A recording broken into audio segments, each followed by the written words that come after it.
Whoa, this is the Illusion reporting from somewhere on Spaceship Earth. I felt that I needed to give an introduction to this interview that is with Jordan Richter, as you can gather by the title, because we're taking on some pretty heavy duty and controversial subject matter, and we're trying to bring education, understanding, and knowledge to the world.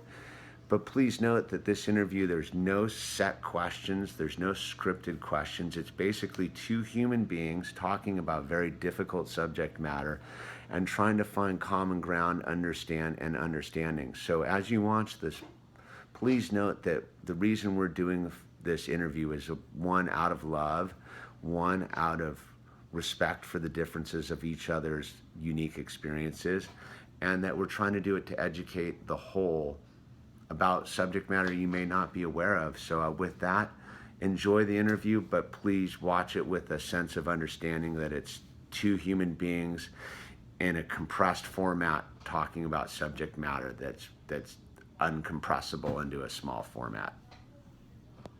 Whoa, it's the Illusion reporting from somewhere on Spaceship Earth. I'm up here in Fremont, California with my guest, Jordan Richter. What's up, guys? All right, so right off the bat, we just take care of the business. So promote your projects, shout out to who you want. Like, I got a new beard oil that. Beard oil? Really?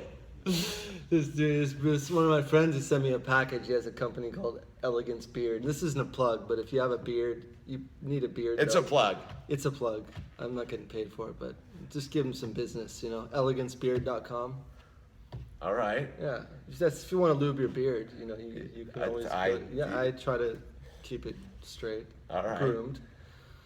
Yeah. And what do you got going? I know you got some stuff going on. Self-promotion's the key to promotion, man. Thank you. Yeah, no, I've been running my programs at the city of Fremont, and we have two other cities. So we do. I'm basically a vendor or a contract. I'm contracted with the city to provide skate park programs for the community. So I teach kids. We are mostly busy in the summertime. So we have for 6 to 12-year-old kids, we do summer camp programs, and so I'm working on that, and that's in the Bay Area. So if you're in the Bay Area, you can come visit us. And also doing that, and I'm working on some other like online kind of e-course stuff that's in the works. That's going to provide kind of like a linear pathway to learn how to skateboard online. Going to put some nutrition and other healthy lifestyle things into it. That's important. So, how do they get a hold of you? You have a. So I'm at jordanrichter.com is my jordanrichter.com, or jrsa.us is Jordan Richter Skateboard Academy. All right. jrsa.us. So yeah. All that right. was a long plug. That was a long plug, but we got to do one of these. This is the only edit of the video because I just got to make sure we're recording properly. All right, we got it going on. So we're gonna crack some nuts here. Now, as you know, I only ask one question to see how it's gonna go. What do you think about extraterrestrial aliens? Well, so extraterrestrials. So I'll give you the short end. I believe in extraterrestrials, but not in the way that many people believe in extraterrestrials. So, okay. In other words, when people say they saw a gray, or they saw, a gray meaning an alien, there's the grays, and there's different names for it. There's something called jinn, mm-hmm. or genie, and jinn are made of a smokeless fire, and they can travel at the speed of light. They're basically they're the only species that can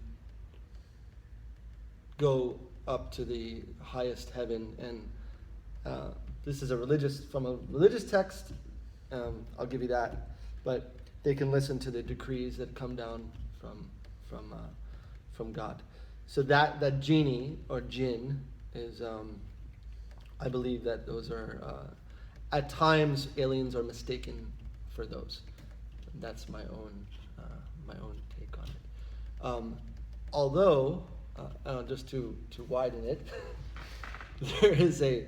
there's many creations out there. So I don't, if there is,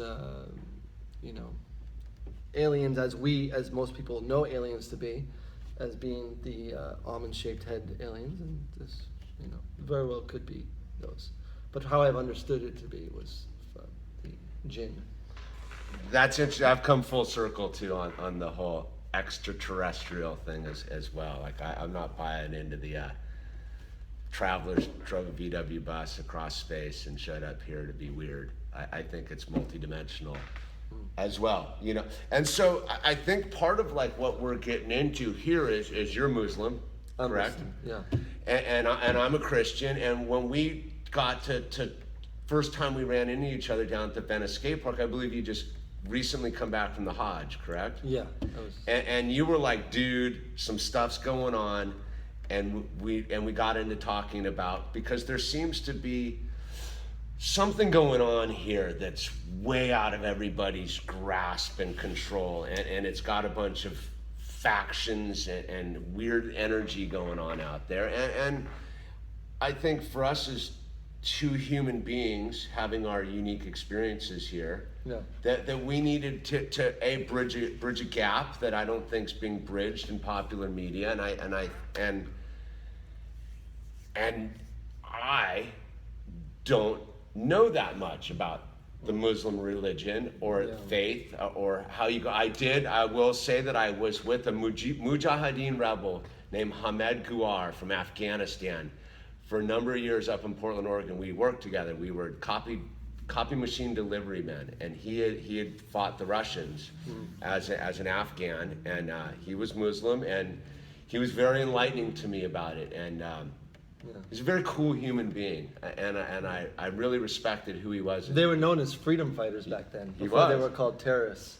Well, yeah. Reagan used to call them freedom fighters, and then Bush came in and called them terrorists. But well, the interesting thing with Hamed is that he had fought under Massoud, and he had fought the Russians, and after they got rid of the Russians, I believe the Taliban came in. Was it the Taliban? The Taliban came in, and he turned in his AK-47 and is like, I'm not going to fight other Muslims. Yeah. And because that's not, of course, what's in the deal. So I think there's some corrupted factions amongst the Taliban. So just to jump right into the deep end of this whole thing, right? Because, why beat around the bush? Dude, you don't have time for it. We don't have time for it. I don't got time for it. So what is going on from the Muslim perspective about this crazy, all right, I'll get to this. I was tripping out not too long ago, and they got this terrorism thing all ramped up, man. And I go, wait a minute, man, you never hear about anyone from Indonesia doing this thing that they got everyone freaked out about. And I go, that's the largest Muslim population in the planet. And the Indonesians are going about their business. So that the argument that all Muslims are this crazy terrorists, to me, doesn't wash. And I want to... Dirty, angry brown people who hate our freedoms. Well, I think there's that's the they're coming to get us. That's the picture of people.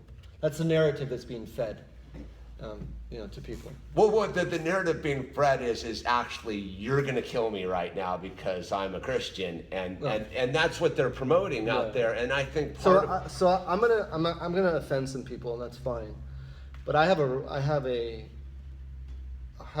feel a right to say this because I grew up in a Jewish family. Okay, I grew up in a Jewish family, and mostly secular Jewish family. I grew up in Miami, Florida. Everyone knows that Miami's the place where all the where good old Jews come down to Miami and they retire. So I grew up in a very Jewish household around very Jewish people and great people. But we always viewed, even when I went to temple, I went to Hebrew school. You learned about the Holocaust. You learned about the mentality that we're chosen people, and that we're chosen, and everyone else is goyim. Goyim is a word used in It's a Yiddish word. It refers to basically being any non-Jew, as being goyim means subhuman.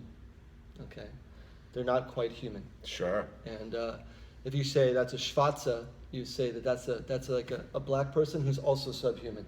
So even like blacks have their own special term, and regular people in general. So a Christian is a goyim. Okay. And I'm gonna offend some people here, but you could fact check yourself. And I don't say this to spite any practicing Jew, because I believe practicing Jews are different than the family I grew up in, because I grew up in a secular Jewish family. The Jews I'm talking about is Zionist Jews and Zionist mentality. And I think when we talk about this, as soon as we say this, a couple things happen. As soon as we even go down this road, a couple things happen. First thing happens is that people are ready, and they've cocked their weapon to start firing anti-Semitic accusations. This person is anti-Semitic. I said, well, if it comes, but I'm telling you, it's coming from someone who's lived it, who's grown up in a Jewish household. And I recognize my Jewishness. I don't deny that. But there's a major issue going on, and that is Arabs in particular, and Jews by default are cousins. Arabs and Jews are related by virtue of Abraham. Okay, so you cannot be anti-Semitic only against Jews. Anti-Semitic means that you also have to be anti-Semitic against Arabs too, because they're both related. Fair? Sure. Abraham had two sons, Ishmael and Isaac. Ishmael is the Arab side, Isaac is the Jewish side. So you can't lay accusations of anti-Semitism on anyone on one side and say it's only for Jewish people, and not, and while you maim, slaughter, and kill, and defame, and desecrate the reputation and religion of, say, the Palestinian people, then you can't say. In other words, if you're anti-Semitic against Jews, then there's anti-Semitism against Palestinians and Arabs in general. So long story short, there's a lot to it to unpack, but growing up, we learned that we're chosen and we're better. And my mom grew up in Pacific Palisades. She went to Hollywood High. She went to Beverly Hills High. She grew up around, she grew up around the byproducts of Hollywood, lifestyle, of that lifestyle. And so she was a model, and she lived that whole world. So when I'm kind of digressing here, but we grew up basically as everyone who was non-Jew was like the other than. So fast forward to 1996 when I became Muslim. I became Muslim for a lot of reasons. I'm not going to get into my story, but one of the main reasons because I heard of Malcolm X's story, and that resonated with me, and then that made me curious. This whole thing what we see today going on right now, this whole entire post 9/11, what we're seeing is a script that's being written, that has been written, that needs to be fulfilled. And the script is made in PR agencies, and the script is made in MGM Grand and Fox, and if the script is made through the 6 media companies that come out of a place called Hollywood, and they're the perpetrators. They are the ones who are responsible for this this Islamophobia. They're responsible for it. They're responsible for the way that the way that people view Muslims, and there's a reason for that, because these media companies I'll just say it, they're Zionist-owned media companies, and they have an agenda. They have an agenda to feed the world this bullshit line that Muslims and Arabs are all a threat to the safety and security of American people, But isn't it funny how we never hear anything about Israel? And if someone like ISIS is this big threat to us, how come they don't attack Israel? Isn't that convenient? That they're right there, right next door. That they're right there, right next door, and you never attack Israel? And when many people have said that ISIS stands for Israeli Secret Intelligence Service. Well, no, that's what I think, and part of I think we're on the same page is there's some bigger thing going on. Yeah, there's a bigger agenda going on, and from what I can tell. I'm sorry, I'm kind of just. No, that's what we're here to do is to educate people because people are caught in the box, the lower dimensional box of divide and conquer, right? Sure. They want us all at each other's throat, and from what I can tell, it's a giant. I don't think it's too far from the Matrix as if they can capture our soul energy and keep us stuck here in purgatory, maybe from my perspective, is this sort of lower dimensional existence. They can make money off us in the form of our spiritual energy. And the easiest way to do that is to cause us to be in a state of fear, right? If I'm in fear, I'm in a lower energy field versus a state of love for all my brothers and sisters on the planet. Because if I'm in the state of love, I don't need to see the difference of you. I need to see the similarity of you and accept your differences because of your unique experience, right? And the system seems to want us to go to this lower common denominator that history is full of, is let's go kill one another. I mean, I don't think it needs to get any sicker than the Civil War. As white Christians killing white Christians and hundreds of thousands of people for no real thing, if you study the Civil War, than monetary things. The freedom of the slaves was a smokescreen, as is terrorism as a smokescreen now. And as a Muslim,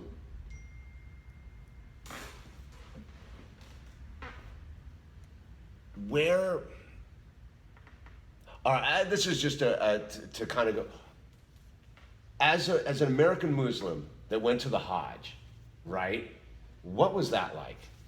Because I think there's a sort of people don't know what the Hajj is, first of all. Like, maybe explain the Hajj and Yeah. The Hajj is it's a religious requisite or right of every Muslim to visit the house of God, which is the Kaaba, once in a lifetime, if they can afford it. And there's many people who have lived their whole life as a Muslim, they never got a chance to go just because they couldn't afford the journey. The Kaaba, or the house of God that is there, is said to be established by Abraham and his son Ishmael as basically the first sanctified place of worship historically ever. Like, first building erected for the worship of the monotheistic God, the one true God. And Abraham and his son Ishmael had erected that and established that. So the Hajj is basically, people come from all over the world. You have more than 200 different countries and nationalities assembling once a year during the Islamic lunar month of Al-Hijr, which is one of the Islamic lunar months. And based on that, it changes every year because of the lunar cycle changes every year.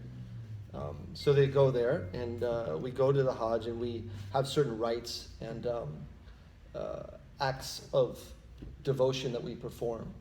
And all of those acts and devotions that we perform are actually a reenactment of the story of Abraham and his son Ishmael, when he laid his son down to, when he was commanded by God to kill his son, which atheists and other people who don't understand religious symbolism take that way out of context. Sure. And they have a whole field day on that. But the reality of it is that God wanted to test Abraham to see, is there more love in the worldly things, in the created things? Is there more love in these things opposed to love for me? So he saw in a dream, when he came to his son, I saw in a dream where I've killed you, or I'm commanded to slaughter you. Oh, my son, what do you think of that? And Ishmael responded, my father, this is, you'll find me of those. His response was, you'll find me of, if this is what God has commanded you, then you'll find me of those who are patient. And so he took him to a place, I believe it was called Muzdalifah. And that's a part of the rite of the Hajj, just giving you a snapshot of it. And he took him to this place where he laid him down on a rock. And he took the knife and he started to cut. And he kept trying to cut, but the knife wasn't cutting the neck. So God had fortified his neck, or put some, basically controlled the knife and took the quality of cutting. Because everything is creation of God. And God puts the qualities of cutting inside things and takes the quality of cutting outside things. So just like the quality of sight is in our eyes, if God wants, he takes the quality of sight out of our eyes. So every object that we see has a quality that has been put there by God. And he took that quality of cutting out of the knife, and it didn't cut until the final cut, which some scholars give different numbers to that.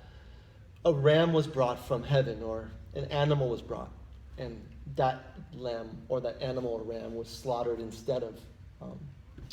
So Abraham was congratulated by God and celebrated that, congratulations, you fulfilled the promise. Long story short, that's a part of the rites that from when we, there's different rites that the pilgrims do in the Hajj, like the circumambulation around the Kaaba, around the running back and forth between Safa and Marwa, the going to Mount Arafah. You'll see like millions of people assembled at the Mount of Mercy, where we pray. So all of these were areas where Abraham went during this 3 or 4 day period where he was getting this revelation from God. So we reenact that. So if someone wants to sum up what the Hajj is, it's basically it's a journey of love, showing your love and devotion to God. And so there's certain things you can't do. And anyway, so if you can't get mad at someone, you can't freak out. The lines are really long, so it's all about patience. It's all about patience. And if you snap, then you basically break your Hajj. Okay, that's interesting, because that's what I've found is lines and traffic are a time for me to be in contact with God. Sure, that's when because I can't do anything about it unless I go out of the now essentially and become very agitated, because there is no time is endless when I'm with God, right? Sure. And so. Yeah, this is crazier than the TV show you want to go watch, by the way. And I think this is what part of the program... Islam is not a popular subject. It's not popular subject matter, so... So tune in, because we're getting in there. So we can go a little deeper. No, because that... Not that this isn't deep, but we can... No, but to me, as an observer, like I said, who had this influential Muslim person in my life when I was in my 20s, that I spent every day with, 8 hours a day, 5 days a week with, I don't buy into it, yet it triggers my fear buttons. They start. I don't watch television for good reasons. Yet it filters in through all sorts of weird. So let me say one thing. I think that anyone, if they close their eyes and they ask themselves, if you were to close your eyes right now and you were to say, and I do this sometimes to people, I say, close your eyes and just think. And if I say the word Muslim, what comes to mind? Okay. If I close my eyes and I say the word Islam, what comes to mind? And the first thing that comes to mind is not, this gentleman that you had this great experience with, for the most part. It may be in your case, but for most people, it's, those pictures of the planes hitting the towers and, people jumping out of the towers and a boy in ashes and bullets and madness and chaos is what we think of when we think of Islam. Now this is where it gets deep. Now close your eyes and think, when I say the word peace, what do you think of? Yeah. What does Islam mean? Peace. Right? So it's like, so there's a reason now. What I'm getting at, Sure. is that if we want to drink the Kool-Aid, I would request everyone here to look up Ken O'Keefe, because he's a non-biased, like, he's not, I don't know if he's Christian or Muslim, he's just a dude who happened to serve in the military as a Marine. And he talks about all this. So Ken O'Keefe, he has tons of stuff on YouTube. But we have been conditioned for more than 70 years through media, through Hollywood in particular, on the big bad Muslim man who wants to kill us. Well, and it started with old Popeye films. Sure. There's another, you could link it in your, maybe you could link it below, or it's called Real Bad Arabs. REEL, Bad Arabs. Real, like in movie Real, Bad Arabs. Christian man named Jack Shaheen put together a study, over 1,000 films in Hollywood depicting Arabs and Muslims to be basically threatening characters. And that's how this whole, that's why when we see a young, that's why we see 1.5 million people die in Iraq or Palestine or wherever, we don't feel anything. When we hear the news that a few and rightfully so, but we hear a few Americans died, we get touched to the quick, we get angry. So the value of Muslim lives and the value of Arabs in particular are not there because of a reason, because we've been conditioned. Yeah, I mean, you can get into some pretty interesting stuff, from Lawrence of Arabia to the Nazis' use of the Muslims, and where they really, if you kind of look at the whole jihad, was really kind of orchestrated out of the Nazis and to use in their war machine, and it seemed so. All right, and I'm a big believer of having images inserted into your brain as not an organic thing. Is why we don't want to be watching television. Is why we got to be very selective with the input, because I'll get the input in there and it's scary. They constantly show the one of them throwing the gays off the buildings, or the lowering the tank and stuff. And for me as a human being, I go, these are just demons, for lack of a better word, that are running under a disguise to inflict their demonic. So this is important. levels. I would be an ignorant fool to say that there's not bad Muslims out there. Okay, just like bad Christians, and bad Jews and bad atheists and bad people in general. Bad people. So I'm not gonna go there and say that all Muslims are great people, but I am gonna go and say that there is two factors involved in this whole fiasco. On one end, you have the products of foreign policy, American foreign policy. The war machine, yeah. 50 years we've attacked 50 different countries. Rebelizing, the rebelizing program. I don't know about you guys, but if someone comes to your house and bombs it, kicks you out, what are you going to do? And you're, what are you going to do, right? So, I mean, that's one reality, and there's obviously opinions about that reality of how much foreign policy has affected the, backlash of why we have all this rebelized Muslims.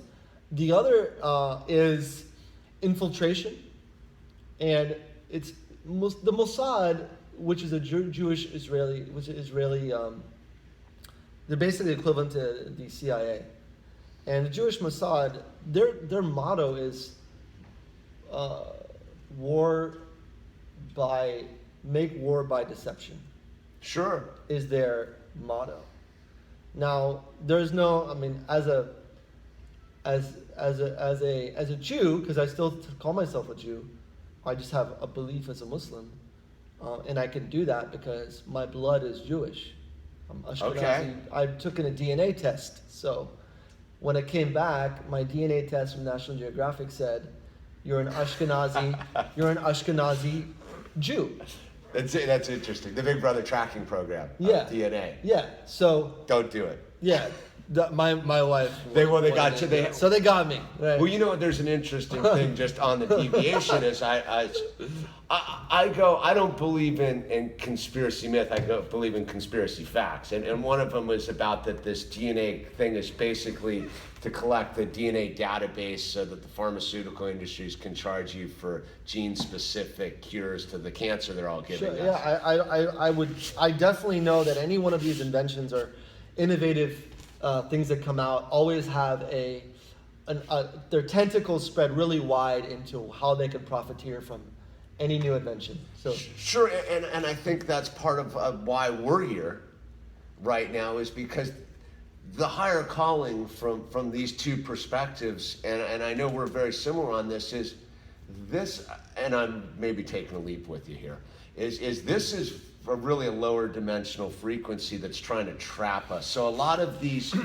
things we spend, like it was funny, we were driving over from my car and we were talking about the exhaustion of the presidential campaign that we have right now. And I've been exhausted, and it kind of hit me recently that that is the goal of this campaign, is to exhaust us spiritually, to make us feel hopeless, right? I mean, from all I can tell, the threat to the American way of life is the American way of life, i.e. apathy, right? You're exhausted because you're paying attention, correct? You're looking at it going, well, what is all this information I'm receiving and what does it mean? And you're trying to collate it in your brain through your perspective of love. As am I, and it's exhausting because it's really, at the end of the day, I think it's all just about hate. It's all trying to get us to hate one another. And what is your take on what's going on with modern American nonsense called the presidential race? I don't know. I think like many of us, we feel that things are we've reached a boiling point. I think that, I don't know, I see some things around the corner, like some major shift coming. I can't explain it, but yeah. It just feels like there's this shift. Huge tsunami looming in the distance, yes, ready to break on shore. And what does that mean? I mean, that means that there's a reality that there is very evil people in this world that want to subjugate, that want to control, that want more for themselves and less for everyone else, and they want to basically subvert the masses as much as possible so they can do whatever they're setting out to do. So a lot of what we're seeing in the media, in my own opinion, not just in my opinion, I get a lot of my information from other sources that I feel are very credible, that are very reasonable and very logical sources. And what it looks like is that there's a great subversion going on, where through media there's a thing that's going on where people are becoming very, very, very there's fear for sure, but there's also a sense of hopelessness. There's a sense of demoralization that's occurred on us. It's become demoralizing. And if you look at the old Russian KGB tactics of subversion, you will find historically, categorically, demoralizing a people was basically one of the final stages to basically completely come in and reconstruct a whole entire generation. So our generation, we're on the verge of a few major shifts that I don't know where we're going. But someone like Donald Trump, in my own opinion, people. So I'm not an anti-Semite. Okay, I want to make that clear. That's why I say I consider myself a Jew. Me neither. But the but is, and don't hold on to my but. When I say but, there is also there's also rabbis that I believe in that I'm repeating what they're saying. There's rabbis right now. There's Rabbi Bill Weiss. You can look him up on YouTube. There's many rabbis these are Hasidic, authentic, Orthodox rabbis that gather by the thousands to protest against hundreds of thousands that protest against Zionist Israel. They don't even live there. Okay, now I'm going to go into one last thing. Is that what do I believe? I believe Hillary Clinton was already elected president long time ago. Yeah. I'm not going to drink that Kool-Aid. I think Donald Trump was there and only there to come in and completely demoralize us, and also to demoralize any of the other possible competitors or candidates, to completely ridicule, make fun of them and turn it into a complete shit show, so that the only thing that's left is this one lady, Hillary Clinton, who's so wonderful and so miraculous. Well, the truth is that this is a person that is hungry to prove herself. This is a person who's hungry to take us to war with Iran. This is a person who has no issues whatsoever with following anything that Netanyahu, the Israeli Prime Minister, wants her to do. She is the queen of America, the new queen of America. And I'll say this last thing, and you can fact check it. Well, know that the way that when Britain handed over its power to America, in other words, when America was poised to become the next superpower. Sure. Remember, it was a woman, there was a queen there in Britain. Yeah. You understand? Yeah, she's German. Yeah. So that's the irony of that one. So Hillary Clinton, is Hillary Clinton German? No, but just the queen is. Yeah, so the irony of it, yeah, I know. So it's going to require, America is going to get handed over to Israel completely, is my prediction. Israel is already a superpower. Sure, they got the nukes to They're the smallest. Well, they got the finances, they've got everything. But they are. Yeah. 1 second, because I'm going to make this is another edit. No, because I just want to put it in downloadable chunks in case I run into a problem. Okay. Because I'm low technology, so we're just here. All right, we're back. So, where we are with Israel's the new superpower, and I think for clarification is most people think that, and it's from a New World Order perspective, Zionism has nothing to do with Judaism. Yeah, correct? And that's got to be super clear, because most people think that when you talk about Zionism, you are talking about Judaism. Two separate beasts. Zionism is cloaked in the Jewish. So Zionists follow a law called the Talmudic law. The Talmud, the book is called the Talmud.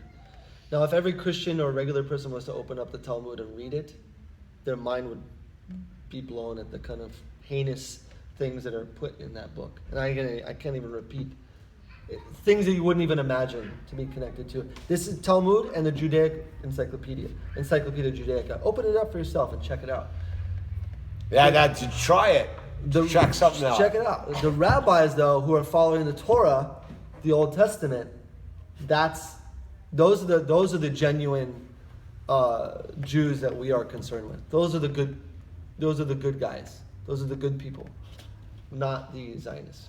Okay. Although I will say that there are a lot of Zionists that don't know the extent of Zionism too. So I think that's what we're bumping into is this cultural confusion, and I look at it as a Christian. You're not going to get a lot of likes on this video. I don't know, man. They cannot. I'm not doing it for likes. I'm doing it for because of my own curiosity. I know that was a shallow joke. No, but we got to have a sense of humor, Jordan. Because if we don't laugh about this thing, it will eat us alive. No. And I think as you're a father, I'm a father. Is when we look at our children, right? It's super serious.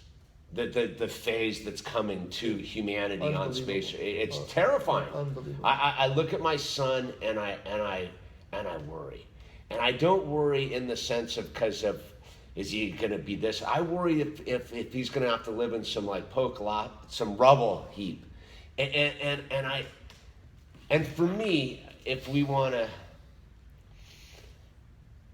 And this is going back to what you were saying. Part of how I see it is if the labels on the bombs falling into my neighborhood said Rhodesia on them, and they did what they've done to Syria in my neighborhood, rubblized Syria, and most people are, oh, this is great. No, Syria, by the way, used to be like almost a first world nation. A full integrated roads, schools, education, people going about having picnics, right? So I look at my own life and I go, man, if someone did that to me and maimed my child, killed my old lady, burned down my neighbor's house with their bomb, I'm going to Rhodesia. I'm figuring out how to get to Rhodesia, and I'm going to do what I need to do in Rhodesia.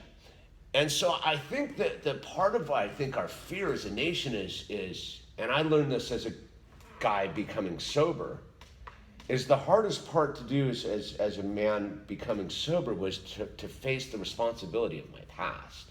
It was to look at like, oh, I'm the root of all these things I've done in my life. I did this. It wasn't my boss. It wasn't the girl. It wasn't this. It was because I was out of my mind, didn't have any filters, did all this stuff because I thought it was what I was supposed to do, woke up, had to take, and this is why a lot of people can't get sober, is to own it, like to own your darkness. And to me, I think why we're this wave, this tsunami is coming, is we have yet as a society to own our darkness. And it's a troubling story from the genocide of the original people to the slavery to the infliction of colonialism, modern colonialism around the world, and the damage we've done to children. I don't need to get into the adult thing and the whole thing. I look at the kids, man. I go and I, as an understanding of a new father, how does anyone justify doing that to children? And adults, man, adults are kind of sketchy people in their own right? But children are children, dude. And anytime you can justify inflicting death and destruction upon children is crazy town to me. From all perspectives, but what? From all perspectives. But what context do you mean? Like from? I think that we sit here like I've been just drove from L.A. to San Francisco, down here to Fremont, driving back up to SF tonight to live this. The roads are paved. The thing's working. I don't know how it works. It's madness. Sure. But I go, people seem to justify that reality based upon us destroying other people. This is so deep what you're saying, because I was just talking about this a few days ago. This exact thing. Is that I said to myself that there's a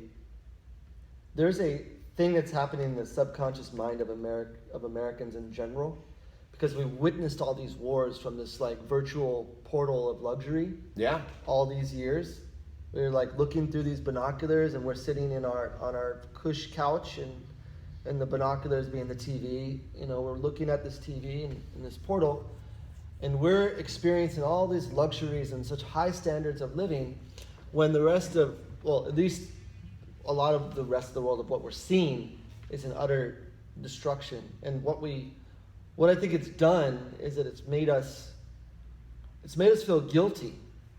But what happens that if you don't address that darkness that you're talking about, because that's the first stage of like, you know, wanting to get better, is you don't realize you're sick. You feel crappy, you feel guilty, you don't want to treat yourself like this anymore. You start realizing you got to make a change, and then you want to break out of it. But I think what happens, or what's happened to a lot of people, is that their guilt is there, but through consumerism, we want to push back the guilt and snuff it out. by going and buying the new phone or by watching the new movie. So you were essentially, we're living in a society where a critical mass of people are trying to forget about what's going on in the real world. This is not the real world. The real world is what's going on in Syria and Iraq. The real world is where death and destruction are, because that's really something in real terms that needs to be addressed. Yeah. So at least we have to say that's wrong, or at least we have to feel bad.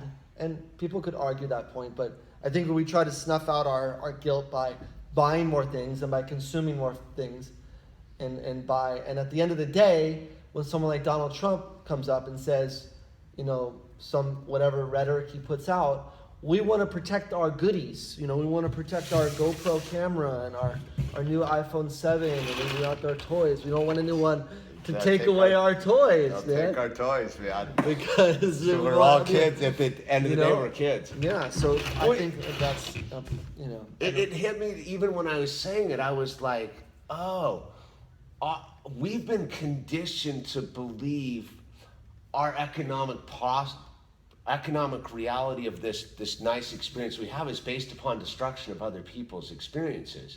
It just dawned on me as I was saying that. It's like the American average person, that's why they got the guilt, is they've been brainwashed into thinking that somehow blowing up a country. I cannot get anyone who can rationalize the destruction of Libya. You had a second world nation with infrastructure, running water, education, cars, houses, schools. Can I tell you one thing? If I was to say, I'll tell you this, and this is going to be really hard for me to say this, but if I told you that it's a religious obligation for these people, I'm not going to go any farther than that, to kill Arabs, you would not believe that. What people? It's a religious obligation for these. So the way the Zionists look at Arabs in general, and the way they look at Palestinians, if you go on and play a video, I get where you're going. That's what we're seeing is in the region of the destabilization of a region, whether it be Libya or Syria or Iraq or Iran, doesn't matter. Yeah, it's all tied together. The point is that these people feel it's a religious obligation, meaning that they get blessed when they go and that's not my mentality. I'm saying that's a mentality that's there, that's the justification for some of these people, is they feel that it's a religious obligation to do that. And that's what I don't think. And it's on both sides, either for the Zionist Jews or for the Muslims. Both of them who feel that that there's an obligation there, and this is where keep the chain of pain going. This is where us as a spectator, we're like, what the hell are you guys like? What? So that's the.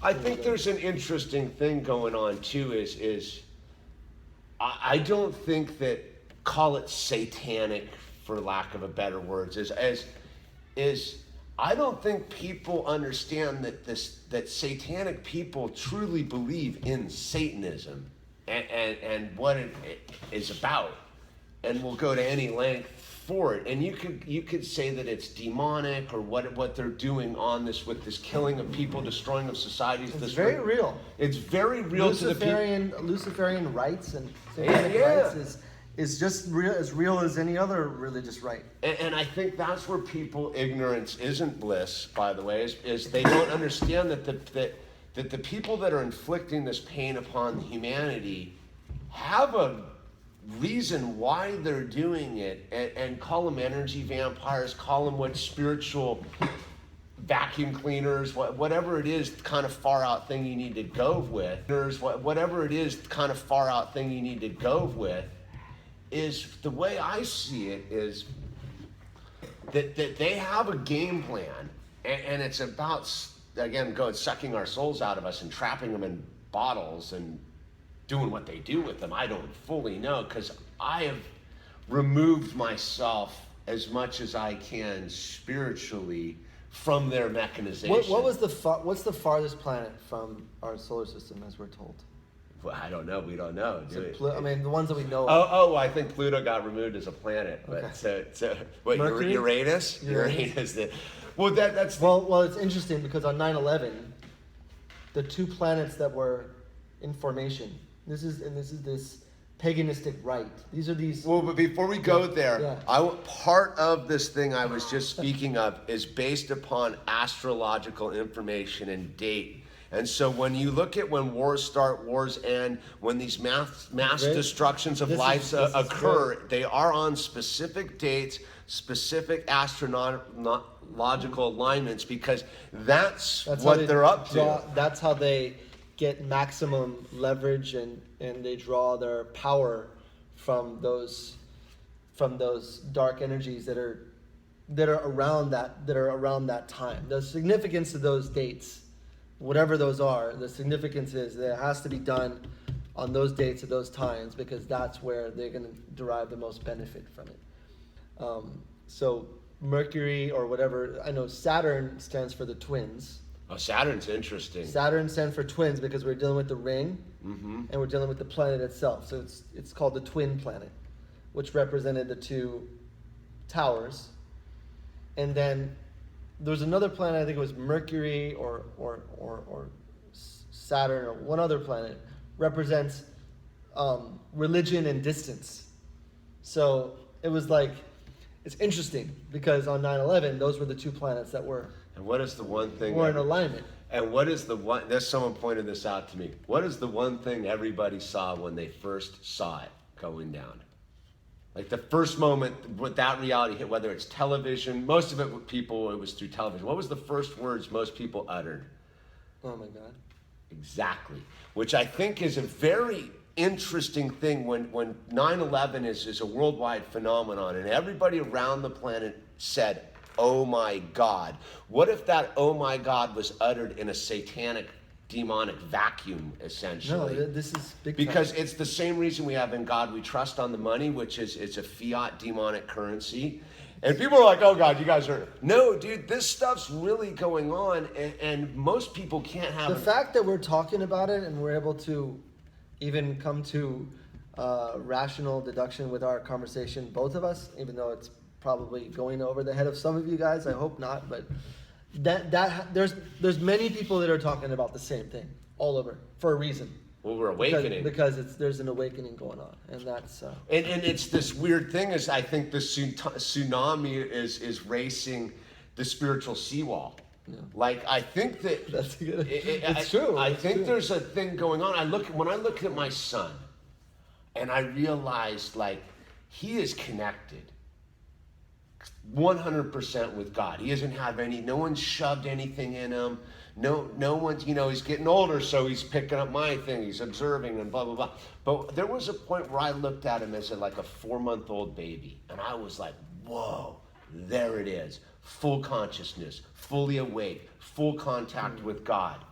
And I go, and I realized he chose me. And I think that a lot of the new awakening is I think my parents might have thought they chose me versus I chose them, right? The spiritual flip side is he came to teach me. I'm not his teacher. He's the one who's taught me everything. My son is wrong. Because he has something I lost through the education, the brainwashing of the education system, the brainwashing of drugs and alcohol, the brainwashing of media. I've had to go through this journey to kind of like grasp in the dark at knowledge and understanding and be like, what? And when the first wave of it was very painful, the awakening, like, is it really that dark? Because right, the darkness is trying to hide the light. Yeah. Right? Yeah. Very interesting times. I don't get how anyone says there's a reason to be bored. Like there absolutely is no reason to be bored. Man. No, there's no reason to be bored. I actually I've been just on a joking spree lately because I'm so much like of a cathartic overload from all this stuff. I'm just like, I just start like I'll go to a store and also sing to someone just to like humiliate myself just to get a laugh out of it. because just like, gosh, dude, it's overwhelming. And I think that the spiritual seawall that we're talking about is real, because there is people that are, even if the bombs drop, and even if we're in this like, it gets to what we're scared of, it getting. I do believe that there's a lot of us who are like, who will, kind of come together. The hope is that there's people that are starting to awaken, and they're trying to cleanse their bodies off of all the chemicals and the food. They're trying to exercise more. They're trying to watch less TV. That they've caught on to what's been done to them over the years, and they're just like, you know what? I'm not gonna go that way anymore. I'm going this way, and so at least there's a shift there's a giant backlash going on, especially amongst like 35, 45-year-olds. There's just like, everyone, and younger kids too, especially younger kids. Well, that's what amazes me with my viewing audience is I get a lot of emails from young kids who are wide awake in high school. Awesome. And I like, dude, you're on it. Like, I'm the one guy in my high school. They don't, and I go, dude, don't let them know. You guys rule. Yeah, you're on. You got to be like a covert agent a little bit, dude. Yeah. Don't make people think you're crazy. Just be smart. And so I know I probably said too many crazy things in this. No, because it's not because this is half my trip with this thing is this isn't mine or yours. This is somebody who hit the play button. This is their information they're receiving. Because it took me a long time to understand what this was. See, I thought it had something to do with me. And I didn't understand. That's why I am the illusion. That's why my catchphrase is I'm a manifestation of your imagination. This is theirs. Well, once I upload it, I don't, it's not mine. It's their information, whether it's meant for them specifically because they have to push the button or they can flip out of it, like whatever they want to do, they're subject. So I can't, a lot of my buddies early on are like, dude, you got to get on your whole truther thing and let them know about the whole thing. And I go, you know what, man? I'm not doing it. I'm bypassing it. Because I go, the ones who know, and they can get to this deeper thing I kind of explore in my life is like the Spicoli's version of spirituality, right? Mm-hmm. And then I go, to the uninitiated mind, the truth could force them deeper into the sleep. Mm-hmm. Like people have to be slow. Imagine if you were sleeping, right? And someone came in and dumped cold water on your head. You're not going to be like, oh, hey, right on, thanks. You're coming out swinging.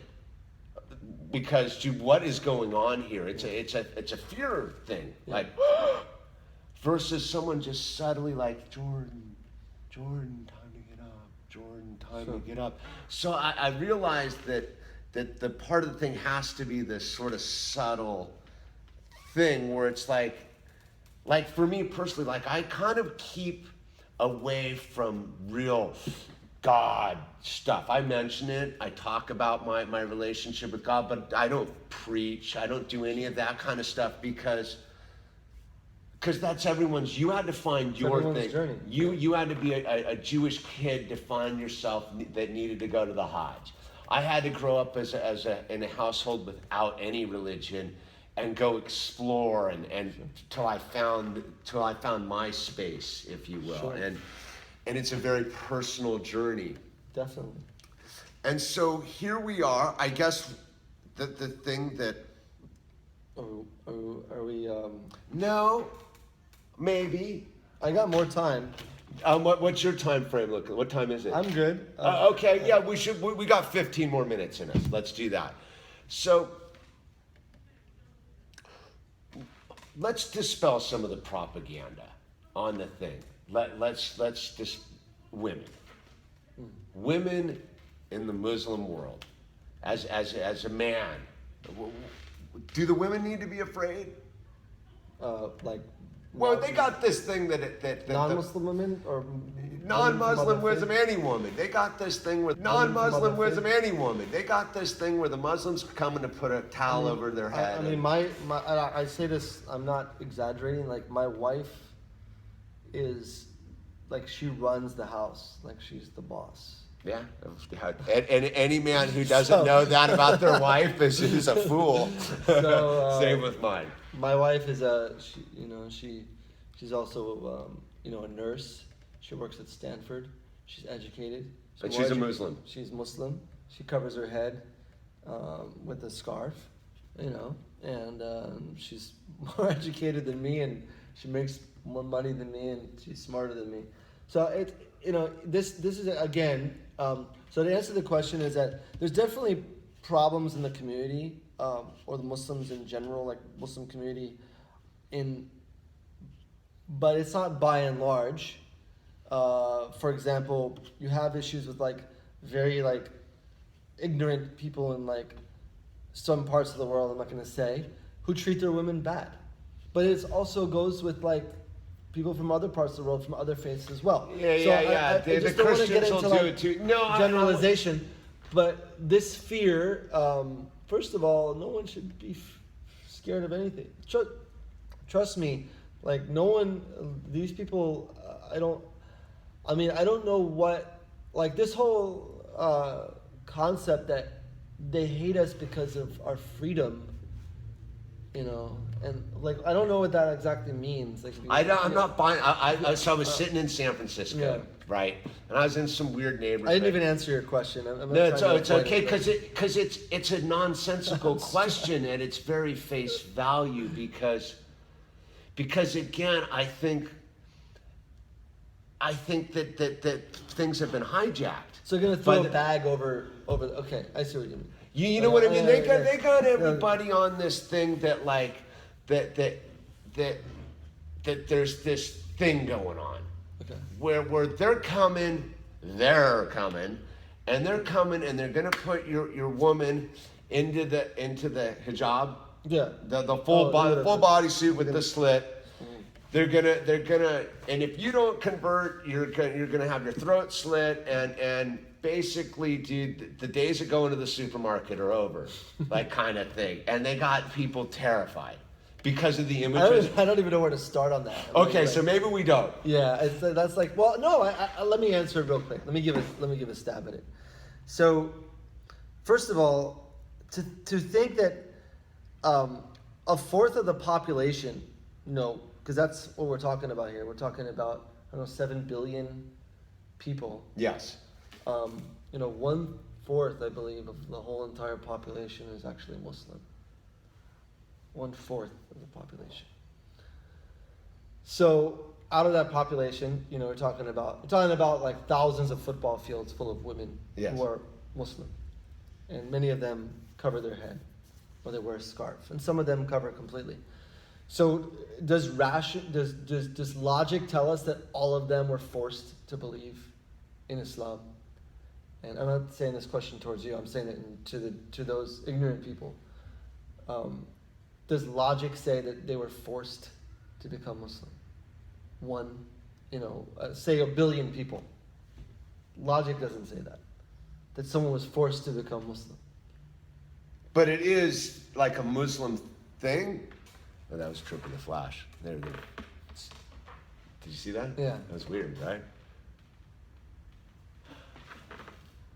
Huh. Anyway. You're taking a picture of us. It's weird what went on there. So, okay. You know what? Maybe that's the cosmic sign onto Bridget, because it's this weird thing that that maybe we needed a bigger space for some of these deeper things because I think what we're stuck into is this cultural wood chipper, in the sense where they're trying to take aspects of it all, take it all out of context, throw us at each other, and go that everybody is out to get you, and everybody's out to get me, when in reality, I look at my 11-year-old, right? And I look at what's going on in the schools, and I go, I'm not cool with it. I'm not cool with the sexualization of my 11-year-old girl. And it's overtly going on in the schools with the clothes they wear, the music they listen to, the whole thing. Combating that. realize I'm pretty conservative on a very much so level, and it becomes the safety issue for my 11-year-old with what she wears, and not because of this boogeyman they've made, but just like the reality of. I was trying to explain it to her through barnyard animals one day, and she was like, "Dude, enough with the barnyard animal like analogy." But there's this thing that's on a base level, like we have to protect all of our, Yeah, I there's, I don't even know where to start, but I think the challenge I will say is that there's a lot of Muslim women who are being harassed. There's more Muslim women who are being harassed for wearing a headscarf. They're being threatened. They're being abused. They're being discriminated against because they just simply want to wear a headscarf on their head. Muslim women have a lot more to worry about than women from other faiths in regards to like feeling threatened, No, in other words, I don't. In a sense, Muslim women are threat every time they go outside and they're identified as a Muslim. There is a lot of, there's a lot riding on that. There's always like, "Hey man, take that damn thing off your head and go back to your country," and that's happening, all over now, right? The effects of. Well, yeah, they got everyone Trump feared. So, I don't even know if it's rhetoric or trying. I think it's just this rhetoric coming out of the machine you talked about. Yeah, well, it was when Trump gets up there and he starts it off, but it's just the machine in general. It's true. I don't think that Trump has as anywhere near the kind of power that the machine has, and because the machine is the one who takes the sound bites and blows it out and puts it out there and spins it. But I just don't think that for like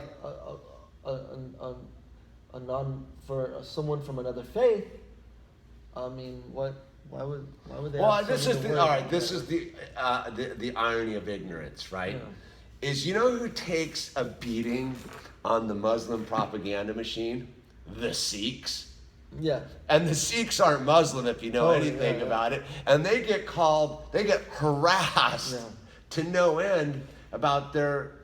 But it's a turban, right? The first movie I ever saw, which I thought was a Muslim, was the movie Airplane, but it was actually a Sikh that was blowing himself away. But it's the height of ignorance. Sure. This thing that we're being the guard. I mean, dude, no one freaks me out more than the juggalos. You want to talk about someone in your community you better keep an eye on, it's a juggalo, dude. Seriously. You know what I mean? No, seriously. Like, seriously. I mean, to say that, like, people are scared of some, like, old, like, Pakistani guy who's just walking to the mosque at 5 a.m. in the morning to go pray, I don't know. I mean, there's way more issues out there that, I mean, every movie that's coming out nowadays, from 50 Shades to Grey to violence to open, the machine is doing this to us. The producers of this filth. Oh yeah, like billions and billions and billions and billions of downloads every day in pornographic material. Billions of it. $1 trillion industry. Yeah, man. Multi-billion-dollar industry. Movie industry. Music industry. All this, and we're worried about. Well, as I always joke, you know how they've been trying to start. Worried about the Muslims. Well, you know how they've been trying to start this civil war in this country. Yeah. Like obviously that's what's going on. But they don't seem to. Again, I'm convinced that the couch potato they haven't totally factored in because they've been trying to get this like race war going in America. But I think everybody's pretty zoned out on the TV and are like, dude, I'm not going to go get involved with the race war because the Packers are playing today or the NBA's going on today, and they haven't factored it in. And so I kind of get a little bit of a kick out of it. And I go, you want to know how you start the civil war in this country? You shut off the porn. Because that's what everybody's watching. Definitely. You shut off the porn, you got a bunch of guys who are like testosterone out, like walking out in the street going, bah! And they're the predators. And the weird thing is the machine that's promoting pornography is the real predator of women out there, if you look at it. Totally. I mean, dude, and this we could probably finish off with this, is that I think honestly, like, the single most challenge or issue facing our youth and men, you and me, today, is literally pornography, and protecting one's eyes from this type of film. Oh, it's so prevalent. Because I think families are being broken apart. So many issues come from porn, and that's what it's there for, is to break families apart, to destroy lives.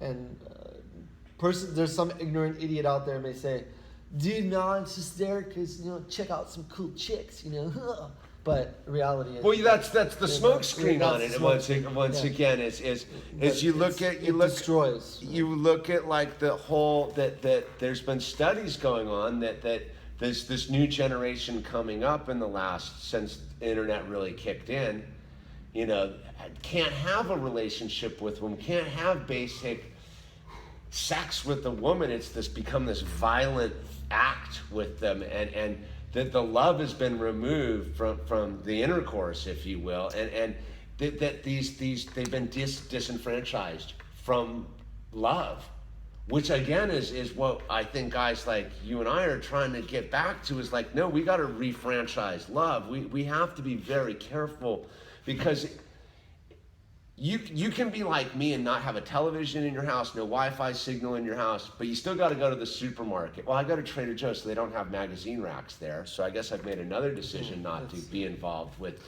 But it's there. It's the magazine. It's the billboards driving down the highway with the thing. It's all this subliminal messaging of sexualization and this weird thing, and somehow they've convinced us that freedom is captivity in this sexual gulag.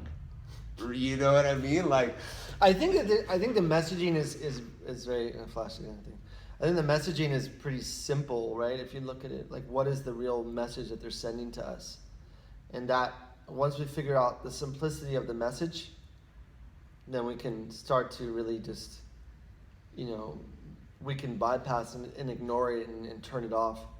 I think the real message is that they want us to make our decisions that we make are based on more of the now than the long-term repercussions. So everything that's being pushed on us is all like, instant gratification. Well, which takes you out of the now. Which is ironically, what takes you out of the now. Which is, we should be living in the now, but that's I don't know, but I think we should wrap it up, because I think we need to do another one of these, dude, because this is fascinating. I'm into it. I think we went over time. I think I appreciate your time, Jordan, man, and I like what you're doing, and I think this is this. I'm laughing because I feel like I probably said a lot that was out of. I don't know I hope I didn't go too much overboard, but no, man. But dude, hey, look, I'm gonna have the CIA probably visit me later on. Hey, if they want to come, man, you can send the missile right here, baby. Jordan, thank you so much for your time, brother. Yeah. All right, we're done. A wrap till part 2.